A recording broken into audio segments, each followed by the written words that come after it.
निमिया के पेड़वा हरे दैया कुल निम कौड़ी हो।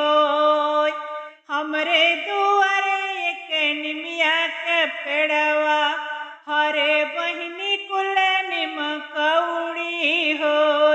हरे बहिनी कुल निम कौड़ी हो।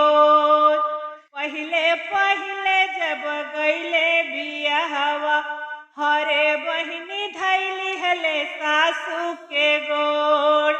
पहिले पहिले जब गईले बियाहवा हरे बहिनी धैली हले सासू के गोड़। हरे बहिनी धैली हले सासू के गोड़। हमरी निशा सुरनियस कैसी सई।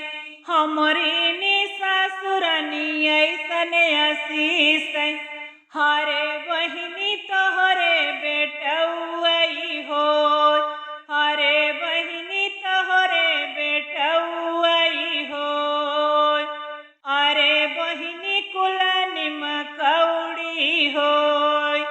हमरे दुआरे एक निमिया के पेड़वा हमरे दुआरे एक निमिया के पेड़वा हरे दैया कुल निम कौड़ी हो।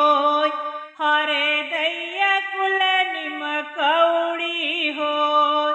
दूसरी निबार जब गईले गवनवा दूसरी निबार जब गईले गवनवा हरे बहिनी धैली हले जेठनी के गोड़। अरे बहिनी धैली हले जेठनी के गोड़।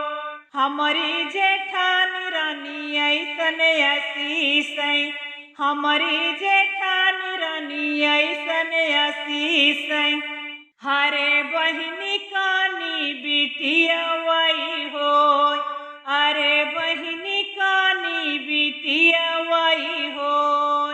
अरे बहिनी कुल निम कौड़ी हो।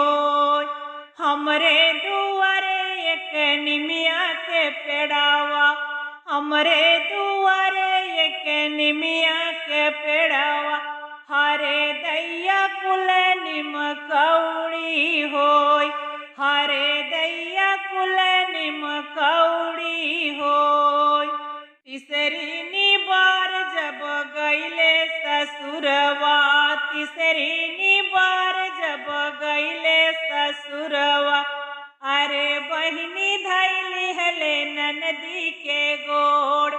अरे बहिनी धैली हले ननदी के गोड़। हमारी ननद रानी ऐसन असीस।